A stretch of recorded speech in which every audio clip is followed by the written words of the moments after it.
We're back for part 3 of this rotational grazing brainstorming session. I had a thought I had started in the second video about what I would do.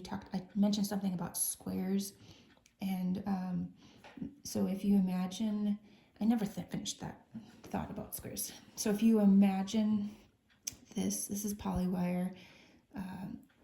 Dividing this section up into 4 pieces, and if there were extra gates cut into this track fence here, you could potentially graze these into shorter areas. So instead of having to go all the way across, maybe this is the limit. Horses a lot of times will struggle with coming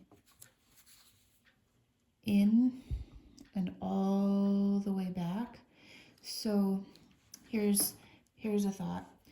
If their draw is back here, their safe spot is back here, you don't want to let them come in this gate and then have to see their friend over here, and in order to get through to that friend, they have to come all the way back, because there are horses that will just get stuck here and either stand there and whinny, or they'll go through your fence and get out over here. So if you are thinking about your grazing plan, think about where the draw is, or their safe space is. My safe space for my horses, that if they're in panic mode, they'll go back to their dry lot.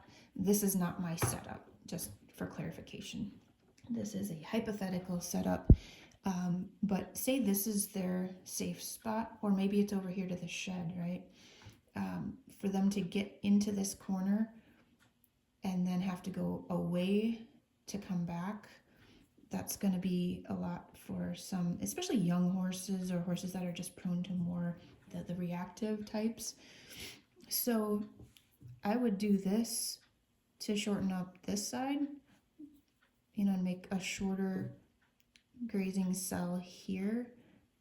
But I think you really have to think about how deep you're asking them to go when they're on the far side. So maybe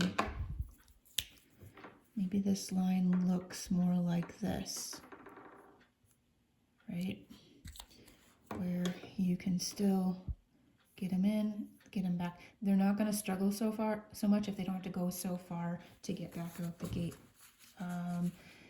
So that's one thought. As far as the squares, you can split up. Again, there's no wrong way to do this. You can split it up however you like. Know your horses and know where their safe spaces or their draw is. Another way to do this that I've seen I really like is if you have 2 gates like this, you can have both of them open. So maybe these 2 over here are closed and they come in, and you have a polywire here. And this is really great for a larger herd. So if you've got 5 or 10 horses and you leave this area open, you're going to have less likelihood of someone getting stuck, less likelihood of them panicking. It's just essentially an extension of the track, right? So they can use that space to circulate easier. And then once this area is grazed, you can sort of try to make your corners rounded. I mentioned it on the last video, to not do a lot of 90-degree turns or sharp spaces. So maybe the next rotation looks a little bit like this, and it's this sweeping and through. I've seen some setups where there's the ability to put in a gate here and here in the track, and they open up. Say this line is all polywire. That's just 2 strands of polywire or tape. So they open up a gate here, and so the horses can go through. And again, again, with a bigger herd, that really limits your herd dynamics, the bullying possibilities, because they always have a way to get out and away from that more dominant horse. So those are some additional thoughts. Again, you could put gate here and here all the way through, graze this as one. That's really messy, sorry. But again, this would be a corridor, say a grazing corridor, and you wouldn't put the red cross line here.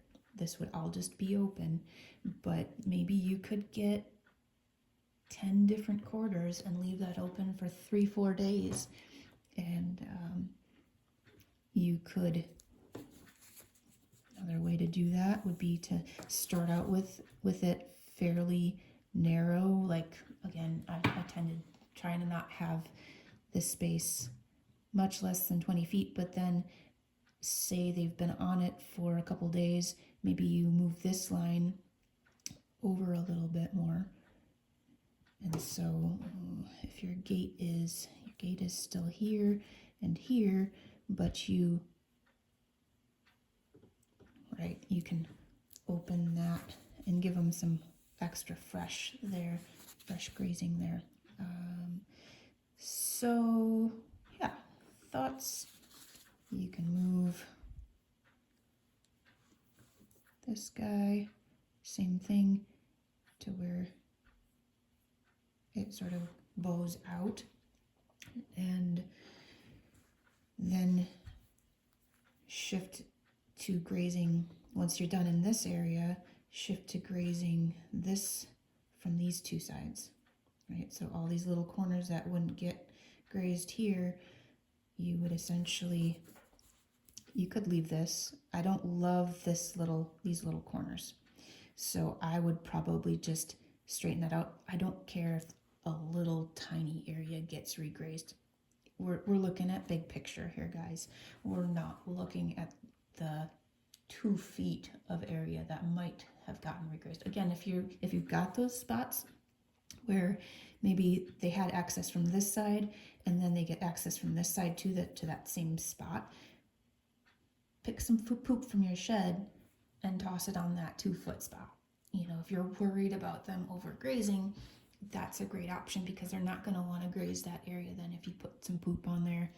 And as far as worm issues, really you're going to be rotating them off this area within a couple weeks, so then they get fresh ground. The beautiful thing about rotational grazing is they're constantly getting fresh ground, fresh grazing, and it really reduces your parasite burden in the animals. So, all right, that's enough for that one. Have a good day. Let me know if you have questions. Bye.